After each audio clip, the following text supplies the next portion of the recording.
Okay, thank you. Ahmad Elbayoumi from Policorner.ca Substack. We've had you on the podcast before to talk about the Ontario Liberal AGM that happened. It feels like a lifetime ago, but here we are in the thick of it now as the Ontario election starts winding up into its final week. Ahmad, thank you very much for coming onto the podcast today. Good to be here. Thanks for having me. It has been I, this election has struck me as kind of one of the weirder ones that I've seen in Ontario in I'm going to say my lifetime. Just that it's only in the last week or so have I really seen people kind of start paying attention to this. And I understand it's because we've had Donald Trump south of the border threatening tariffs and whatnot. The federal liberals are in their leadership campaign, and it seems like this election has kind of just been put onto the third back burner. I kind of want to get a sense of what's your take of this election been so far, like not in terms of winners or losers, but just a general vibe that you've been getting as you've been covering it. I would say that it's been a blur. This has been a 28-day, 29-day campaign, a 4-week campaign of basically um, Doug Ford off message, Bonnie Crombie failing to throwing things at the wall and seeing what would stick, and Marit Stiles failing to gain any attraction and any Hmm. media attention. It's also been very cold, and so I would say that the reason we don't have winter campaigns, A, of course, the snow, but B, because people aren't paying attention. This started right after the winter break. People are just getting back to work. So yeah, people have not been paying attention. I think that um like you said, people just this week are starting to realize that there's a provincial election. I don't even know that they've fully realized that it's a provincial election and not a federal election. But yeah, I think perfect timing for Doug Ford in that respect because, Hmm. as I said, it's been a blur. No one's really paying attention to anything. Yeah, it has been a blur. We've been focusing on this as opposed to the myriad of other things that have been going on in the province and in the world. But I have noticed that, the Liberals and the NDP really have failed to really capture the attention or the imagination, I would say, of the Ontario electorate. Everything has been focused on Doug Ford and his pseudo branding of being Captain Canada, which I think is starting to wear off a bit. Yes. Uh, as you've been covering this, and you've been particularly, I noticed in the last few days or so before we've recorded this, you've been kind of focusing on the Liberal Party, Ontario Liberal Party, I should say. Can you kind of give us a little bit of insight there, if you can, on what their attitude has been? Like are they optimistic? Do you think that they're feeling frustrated? Are they just kind of what's going on in that neck of the woods as we're winding up this campaign? I would actually say that my focus in the last couple of days has been on what happens after the election. Okay. And we can talk about that. But my questions to the leaders of the opposition or the leaders of the Liberal and the NDP have been more about what happens once Doug Ford wins, which seems to be a predetermined outcome already. Hmm. Now, with respect to the Liberal Party, I think at this point it's more of what can we do as a party um, to win the most number of seats that we can, to maintain party status, to make sure that Bonnie Crombie wins in Mississauga East Cooksville. Those, I think, are the three main objectives. And we started seeing that on Monday night when Bonnie Crombie finished off the debate with a plea to NDP voters that if Hmm. you want a change in government, you need to vote Liberal. With that said, there have been a ton of, missteps of blunders on the campaign trail for the Liberals, that have really set them back. Um, we saw just last night, or at the time of the recording of this podcast, which is Saturday at 1, but just last night, we saw the party remove the candidate in Oshawa over anti-Sikh and homophobic posts that he made in the past. Hmm. Things like these are really setting them back. But are they optimistic? They certainly feel that they can do better than the last time around, that they can win party status, that Bonnie Crombie can win her seat. Do they think they'll form government? No. And is the conversation starting to shift to what happens to Bonnie Crombie's leadership after? Uh, with some people I'm talking to, absolutely. Let's kind of hold on to that thread for a moment, because when Bonnie Crombie took the leadership of the Ontario Liberals, her entire pitch to Ontarians and well, I guess to the party specifically was, we need to be right of center. We need to be um, uh, bit pro business, low tax, that kind of thing, which a lot of her critics were saying, well, this is kind of Doug Ford's bread and butter. You know, like you're a lot of critics came across to her saying you're kind of Doug Ford light, you know, and why would it, if you're already a right of center Ontarian, why would you change your vote to the Ontario Liberals all of a sudden? But she held true to this theme and this strategy for her entire leadership. It's only now in the last, I'm going to say 2 weeks, definitely since the post debate, that all of a sudden now she even admitted, I'm going to switch my tactics. I'm going to shift kind of leftward, left leaning to recoup these NDP voters. Are the Liberals thinking that they misgambled on this? Like, you know, if they had started doing this from day one of Bonnie's leadership, would they be singing a different tune right now as we head into the final stretch? I don't think so. I think the Liberals, in their current form, because they are so tied to the federal party, needed to do anything they could do to distance themselves from the NDP. Hmm. People know of the NDP Liberal partnership federally, even though it's not a coalition and it was just a partnership. People know of it because of the federal conservatives is messaging. And so the job that the Liberals had and the job that Bonnie Crombie had was to tell people that she was going to be a pragmatic, centrist politician, that she was not too far to the left, not too far to the right. Now the shift that Bonnie's doing, I think, is interesting. Um, Interesting in two parts. First of all, during the debate, she constantly attacked the NDP for believing that money grows on trees, that they were going to tax, tax, tax. We're seeing that on social media. I believe that's a turnoff for a lot of progressive voters who actually considered the Liberals to be a viable alternative to Doug Ford. Hmm. At the same time, she's making that pitch that come vote for me. And again, I would ask if you're making comments about the NDP, calling them radical and that they believe money grows on trees, and then in the same breath you're telling them NDP voters, please vote for me. I don't know if that's a strategy, but I do know that the shift had to happen inevitably. This was an inevitable shift for the party. They're seeing the polling numbers. They're seeing that there is a progressive vote split yet again in this province. And I think they're learning from the mistakes of Stephen Del Duca in 2022. Will that translate into anything different from 2022's results? That's what we'll see. I don't think it will. Do you think that they'll at least get out of non-party status in the legislature? Right now, the poll, I mean, I take polls with a grain of salt. I don't think they're gospel, but we are seeing that the Ontario Liberals are looking to at least pull themselves out of the abyss that they find themselves in terms of official party status. In fact, some polls are even suggesting might see a reversal between the NDP and the Ontario Liberals, Yes. and we'll see how that goes on election day. Um, it, I'm just like, is this going to be the end goal of the Ontario Liberals? Is just to at least finally get out of the non-party status that they find themselves in since Stephen Del Duca?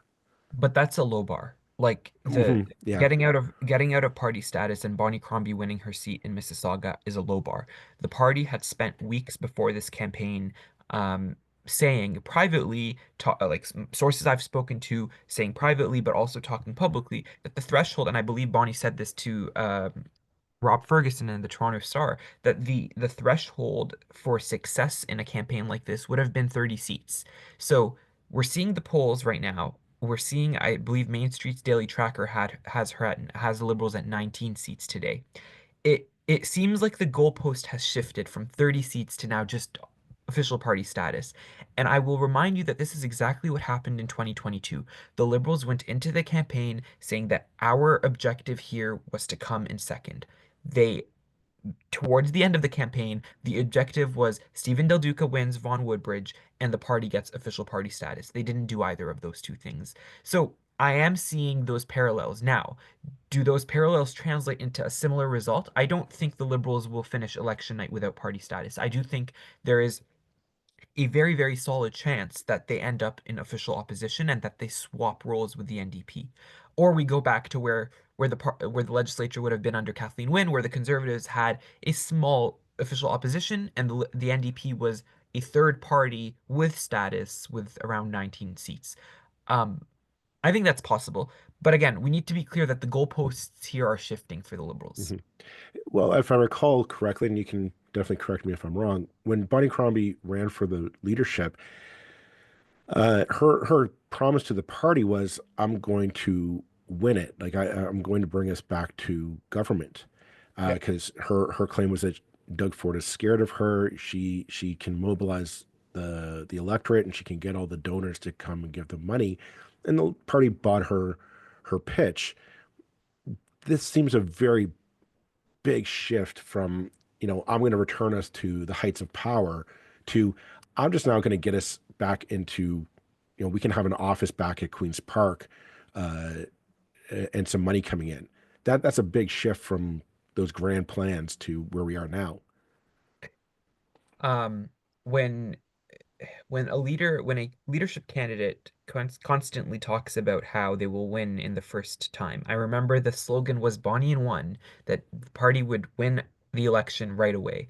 Um, it's really difficult for you to prove to your membership, to your base after an election where you lose, or presumably if she does lose on Thursday. It's very difficult to explain that. Now, I Mhm. think in this circumstance, Bonnie will have a better time trying to explain it to people. Look, she's been leader for just a year. It doesn't give her much time to take the party with very limited resources into a general election. And I think that's part of the reason why Doug Ford called this election, and that's pretty clear to everybody. But again, it really is more of a question of what happens next to her, and how can she convince the membership of the party that maybe it wasn't going to be Bonnie in one, that maybe she needs another opportunity Mhm. to vie against Doug Ford or whoever the next progressive conservative leader is. Um, but yes, notable because when Nate Erskine Smith constantly said that this was a two or three-way, three-step plan, those on Bonnie Crombie's campaign would brush it aside and would be like, he needs two elections or three elections to win. We're going to only need one. Right.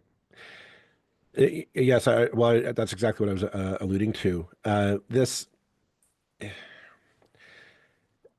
what we're seeing right now is, I get a sense of the electorate from the polls and the, anecdotal evidence that I've heard from on the ground is that nobody wants this election. Doug Ford doesn't have necessarily the popularity that he's going to pitch it as, look at the polls. People love the Ontario PC government and my plan.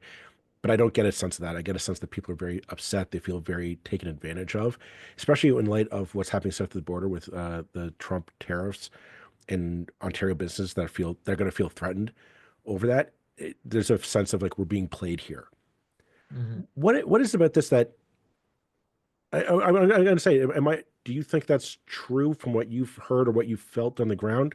Because that's what I'm getting a sense of from, kind of my man on the street interactions with people, is that people feel we're being played here, for Doug Ford's advantage. On the tariffs. Well, just in general, the fact that like nobody really wanted this election. There's bigger issues at stake here than whether or not we need an election right now. And people do feel that this election was being called as an opportunistic gesture just to get another 4-year mandate out of the people. Is that, do you get that as a sense on the ground from people, or is there an actual, I guess, a feeling that this is necessary at this time in Ontario? No, absolutely. I think most people will agree that Doug Ford called this election for opportunistic purposes. It was self-serving. He sees the polling numbers. Those around him see the polling numbers, and this was the time for him to beat Bonnie Crombie and to beat Marit Stiles. Mhm. Um, is the message on the tariffs resonating? I think it's a twofold thing here. I think that the premier is very much setting himself as Captain Canada, and while that is starting to fade, people still see him as the leader who is taking on Donald Trump, especially those who are younger, who are, on social media, who are seeing the hat. Now, is that really the issue of this campaign? I think Doug Ford wanted it to be that. It is not. He has been off message for most of this campaign because he was forced to talk about domestic issues, about healthcare, about education, about transportation, about Ontario Place and the Ontario Science Centre. Those are issues that he really wanted to avoid. We have not talked about housing during this campaign, I'd argue, even though there is a huge housing crisis in our province. Um, so are people buying it? I would say yes and no, but do people realize that this is an opportunistic election? I would question if people even realize there is an election to begin with. I, maybe that's the opportunity in itself, right? Yeah. I, I, I I'm going to agree with everything that you just said. I mean, plugging the own podcast here. We had on uh, uh, municipal councilor earlier or a few weeks ago just to talk about the fact that nobody is talking about housing, which was this time last year was the issue in Ontario. Yet I haven't heard any debates or any discussion, any really seen any plans from the parties to really address this. On that note, what does it say that the Ontario NDP and the Ontario Liberals really have not been able to capitalize on this feeling in the Ontario public? Like these issues are still important. I don't think they've gone away, and they are still on the forefront of people's minds and dinner table conversations. What does it say that the opposition have not really been able to kind of lean in and gather support for these issues in their plays? It says that Jagmeet Singh and Justin Trudeau are a drag on their provincial cousins. Uh, I was out door knocking in Mississauga a couple of days ago for a story that I'm working on, and I was door knocking on my own to talk to residents. Um, a lot of people said that they would be voting for Doug Ford as an anti-incumbent vote. And I really didn't understand what that meant. Doug Ford Mm, is the incumbent. And they were like, no, but the Liberals ruined our economy. And the Liberals did this, this, and that. And they were propped up by the NDP. And so I would never vote for Bonnie Crombie and I would never vote for Marit Stiles. That's the problem here. The Liberal brand provincially is baked in with the federal Liberal brand, even though they're separate leaders. The Liberal brand, the NDP brand provincially is baked in with the federal NDP brand, to the point that actually an NDP source I was talking to a couple of days ago was like, we tried to distance ourselves from Jagmeet Singh, and when we realized that it wasn't working, we decided to embrace him. We're embracing their federal policies. We're just going to defend it and we're going to stand for it. Um, and and so I don't really think that this has to do with the opposition's being unable to capitalize on it, because if you were an effective opposition party, you would be able to capitalize on a lot of the things that Doug Ford has done. It is more of these parties don't have people's ears because people have tuned them out. People have tuned them out not mhm. because the provincial parties are bad, but because they're federal cousins. People aren't buying what they're doing. People are unhappy. And again, this goes to what is a theory, the underweather theory, that when there is a federal liberal government, there is a provincial Right. conservative government, and when there is a federal conservative, it's provincial liberal. That's for a reason. That's because people vote. Federal and provincial elections never happen at the same time, and so people vote against what they're currently, what who they currently have in power, even though if it's at a Mhm. different level of government. Yeah, I find that interesting. Much because I mean the federal Liberals are in the midst of a significant change with Justin Trudeau's resignation, and right now it appears that Mark Carney is going to walk away with that leadership at the end of the month. Yeah. Uh, do you think that has bolstered a bit of Bonnie Crombie's fortunes? Because from what you're telling me, it sounds like the Ontario Liberals and the Ontario NDP have really foregone any definitive narrative of their own to say this is what we are, this is who we stand for, this is what we're going to do for Ontario, and instead of kind of said we are either like our provincial, our federal cousins, or we're not. And I'm wondering, with the fact that the federal Liberals are now seeing this sharp uptick in support nationally, is that what we're seeing provincially? Is that people say, "Hey, maybe I'll give the provincial Liberals a second look now"? Um, I think it the party, the federal liberal brand, people seeing and hearing about Mark Carney, yes, it's helping, but I don't know if it's helping provincially, to be honest with you. I think Mhm. the a vote for Doug Ford in this case is a vote against Justin Trudeau.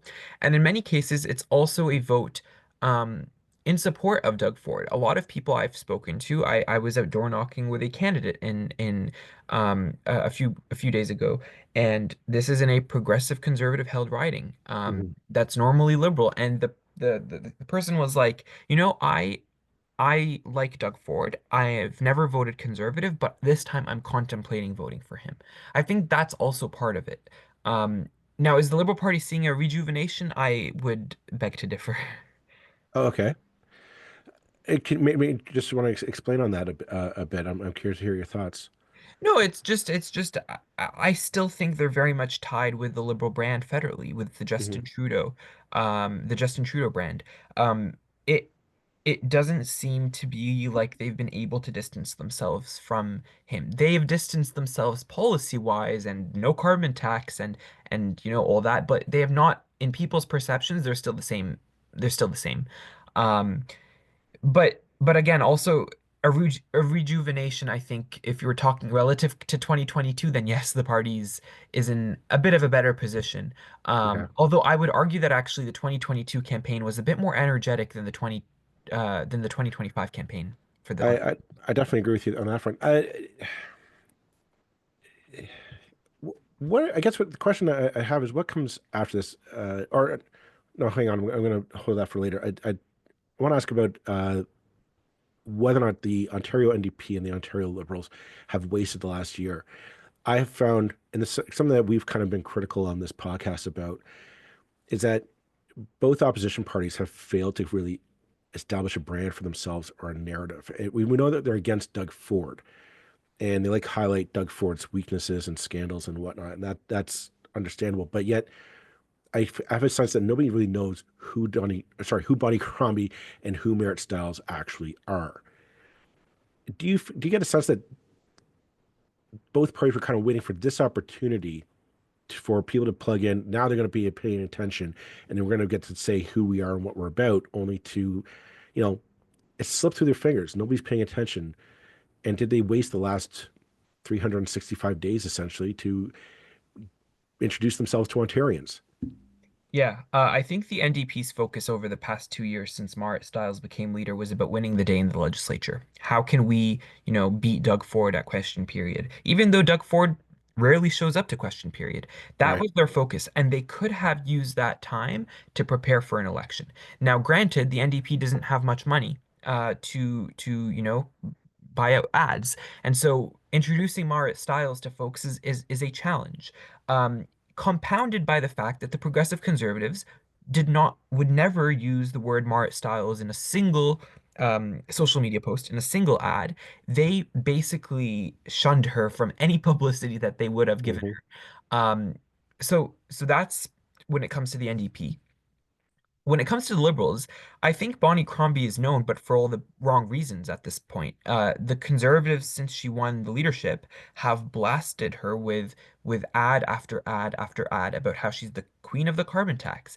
And I think that the missed opportunity here is that the Liberals, first of all, took a while to actually figure out what they were going to do on the carbon tax. Bonnie Crombie couldn't outright say at the start of this advertising campaign, I am not supportive of the carbon tax.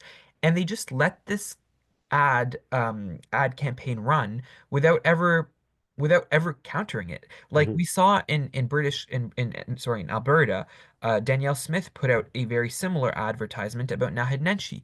Nahid Nenshi right away came out the door with a very, you know, I would say it was like recorded with an iPhone, a video that went viral about, hey, you know my record in Calgary, you know what I did for my residents. Bonnie Crombie didn't do that. Bonnie Hmm. Crombie could have used her time and her record in Mississauga to her leverage.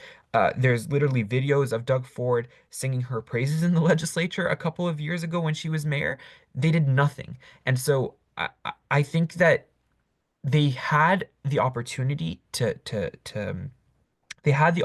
introduce themselves, to present themselves. They let the conservatives set the narrative, and in Mart Stiles' case, not set the narrative. Well, I think the fact that they completely ignored Marit Stiles says something about that. The other thought I had about the Ontario Liberals was two by-elections. There was the Bay Quinte, but closer to the 905 here, of course, was the Milton by-election last year that we thought she should be running in. I mean, that's literally next door to where her uh, riding was as an MP when she ran federally was. She knows the 905 like the back of her hand. At least that's what we were told. We thought that would be a perfect chance for her to win a seat, get in the legislature, and start showing Ontarians kind of what she would do. But she shied away from that. And again, it was like every chance that she had to kind of take the fight to Doug Ford, she stepped away from the plate. And I want to know, like, do you think that ultimately was a bad step or a bad strategy on her part. I mean, the entire idea was that she was going to go around and talk to Ontarians and get the support, and clearly that has failed, as we're seeing at the polls right now. Yeah, I also don't know if it I think it would have been a risk for Bonnie Crombie to run in that seat. The demographics there um, very heavily Muslim in Milton. Uh, they ran Galen Naidu Harris because of their name recognition from his mother, who was the former representative there. Mhm. The conservatives ran Z Hamid, who is also very well established in the Muslim community there. I would also say that that kind of plays into it, that it was more of a brotherly vote for the Muslim community. Many of those whom I talked to were like, we voted for Z because, we know him, we see him, like he's a part of our community. Mhm. At the same time, on the flip side, for Bonnie Crombie, she's not her relationship with that community at the moment is not very great. The aftermath of the war in the Middle East, for example, her response to it or lack thereof has caused people to in the community to, feel kind of disappointed, especially that she had very close ties with the Muslim community in her time as mayor in Mississauga. So that's all to say that I thought that if Bonnie Crombie ran in Milton, it would have been a risk for her. She could have lost the seat to Z Hamid. And the problem in losing a seat as a leader is that it makes you seem like you've lost control. And you can't do that. And so Bonnie Crombie, I think, was smart to not run in Milton. Now, circumstance wise, I thought she should have a seat in the legislature regardless. But like the question if you're her advisor is do you risk losing a seat trying to get to Doug Ford, but losing your own seat and looking Mhm. bad? Or do you just not have a seat at all and spend the 4 years kind of flawless? You haven't lost a seat. You haven't, had any big misses as a leader. That I think was the balance. I don't think she should have run in Milton, even though she should have had a seat. Well, that's the kind of uh, the quandary that you find yourself in when you're in opposition. Uh, Going forward, um, this episode is coming on Tuesday. Election day will be 2 days afterwards. We're going to see how this all plays out then, whether or not the polls are right, whether or not they're wrong. Who knows? But going forward for the NDP and the Liberals, I'm curious to know what you're hearing on the ground, what they're expecting will happen realistically, as well as what their plans are for the Friday after the after E-Day, what they're planning to do then. Okay. Let's take it here step by step. So, going into election day, I think the conservatives are feeling great. They're feeling optimistic. But what I do know is that they're keeping their head down. They're not, too they're not too excited. They're, trying to be humble about this because they know that there's a majority coming. And I understand that from my conversations with conservative sources, like Corey Tenike, Nick Kovelis, that, group of inner advisors told the candidates at the Super Caucus meeting, we need to keep our head down during this campaign. It's not a done deal. Let's not take anything for granted. Mhm. Um, for the Liberals and the NDP, for the Liberals, it's right now it's about what seats can they win. So you're going to see them targeting seats in the GTA. You're going to see Bonnie Crombie, and we've already seen her over the last week in Toronto way more often. Um, because those are the vote-rich areas that they can get seats from with smaller number of votes. Um, the the goal here is, of course, as we said, party status. Hopefully for the Liberals, they would like to get opposition. And for Bonnie Crombie personally, she needs to win her riding. I would argue, cannot stay on as leader if she's unable, as the former mayor of Mississauga, to win a seat in the city of Mississauga. Mhm. For Marit Stiles, you're not going to see her campaigning over the next week outside of any ridings that the NDP needs to hold on to. So we saw her a few days ago in Toronto St. Paul's. Actually, we saw her over the weekend in Toronto on Friday in Toronto St. Paul's, a riding that the NDP needs to hold on to if they have any chance at staying in opposition, in official opposition in second place. Of course, Jill Andrews up against Stephanie Smythe, the CP24 personality, or the former CP24 personality. So you're going to see Marit Stiles going to ridings that she needs to hold on to in order to stay in second. It is more of a defense, not an offense. As for the day after, I think it's going to be really be a question of what happens to the leaders who lose election night. Doug Ford, it would seem like it's a predetermined outcome. He's going to be premier on Friday morning. Mhm. But for Bonnie Crombie and Marit Stiles, I will be very interested in seeing whether any of them resign on Thursday night. Again, depending on how good or how bad they do. Bonnie Crombie, if she's able to push her party into opposition, could make the case that she stays on over the next 4 years. She holds the premier accountable for his for what will likely be an RCMP criminal charges laid in the Greenbelt scandal. So she could make that case, and that in 4 years she'll be ready to take on Mhm. as a premier in waiting. Um, the NDP tends to be more generous towards their leaders. They don't tend to change them much. But in Marit Stiles' case, there is uh, a ton of anger within the grassroots stemming from her removal of Sarah Jama from caucus, Mhm. the Hamilton Mhm. Center, now independent, who was removed for her comment on, again, the war in the Middle East. Mhm. Um, so so I'm very curious to see what happens the next day. Both leaders are saying, that they will stay on. Bonnie Crombie told me I will keep my seat and I will not lose party status. Marit Stiles, also sidestepped the question and said I'm in it to win it.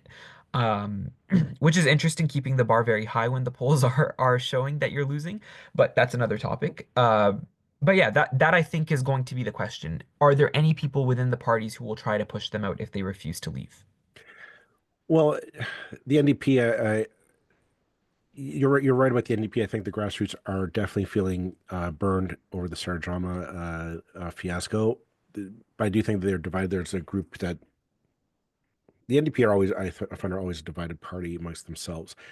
Uh, the Liberals, on the other hand, I am curious to know they're a little bit more, let's say, bloodthirsty, in that I just wanted Bonnie promised them a return to power. That was her pitch to Ontario Liberal supporters and voters, sorry, members, to say, "I'm going to return us to government, and I will be the next premier of Ontario." That is increasingly looking like that's not going to happen. But she said in 2026, and I think this is what they're going to use. They're going to say that Doug Ford called Right. an early election a year into her mandate as leader. Her pitch to Liberal voters at the time was, "We will win in 2026. We will spend the next 4 years rebuilding the party, so we are ready to take on the premier." Uh, yeah. Yeah, and that is a good point. My question, I guess my thoughts are then, do you think semantics are going to save Bonnie Crombie's job if she doesn't return them to power? I do question the readiness because, as you mentioned, the candidate out in Oshawa who was discovered to have been posting really, let's just say, bad social media tweets, uh, is finally off the ballot. But the question again is always, whenever these things come up, is how do they get past the the the gate, right? Like how do they even get on the ticket in the first place Yeah. as the candidate of choice in the riding? And I do question, are the Ontario Liberals going to sit there and say, this was your shot? You're in opposition. You're the third place party. You don't have a say at all when we go to an election. If Doug Ford wanted to call it on day one of your campaign or of your victory, that's what you got to go with. Um, I'm just wondering if you've heard from like any other Ontario Liberal sources. Is there an appetite for change now if Bonnie doesn't return them to power? No, absolutely. And I've been having those conversations both within the NDP and the Liberal Party.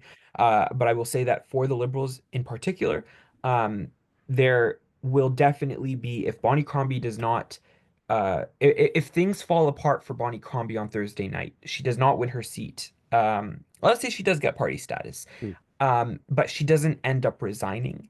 Um, I think there will absolutely be a leadership review, and I think there will absolutely be questions about her leadership. There will be a group of people I understand who will actively call and push for her to quit. Um, Same, I think will be with Marit Stiles. Again, that's if they don't quit the night of, if they perform poorly. We're coming up on the end of this episode, and I'm just going to throw it there. On election day, what are you looking for in terms maybe just a candidate performance, party performance, or any specific ridings that are catching your eye? What are you going to be checking on E-Day? Yeah, well, I have a list. So let's go one by one. I'm with when it comes to parties, I'm very curious to see if the progressive conservatives perform better or worse than they did in 2022 when it comes to vote share. Did their vote share increase or decrease? Uh, Second thing, of course, voter turnout. We are in a winter campaign. I would love to see what the voter turnout is. Did it also increase or decrease? Because that's a big untold story of this campaign. When you call an election in the winter, you were doing Mhm. that knowing people will not show up to vote. So very, very interested in that. Um, when it comes to the Liberals and the NDP, of course, the first thing I will tell you, I'm watching to see who can get party status. Can the Liberals move up to second place? If not, do they at least become a third place with status, a third party with status? For the NDP, it's the same thing. If they move down to third place, do they keep status or do they lose it? Are they able to hold on to second place? Um, so that's the second thing. Um, with respect to ridings, I'm watching Mississauga very closely because these are six conservative held seats that they're trying to defend. But again, you have a former mayor who is running as the leader of the party, running for one of the seats here. Um, I think it would be very telling if the Liberals are unable to win any seat in Mississauga on Thursday night. I'm not saying they need to win the six, but for Bonnie Crombie to have been a former mayor and unable to win a single seat in this city, I I think that would be very telling about how what happens to her next.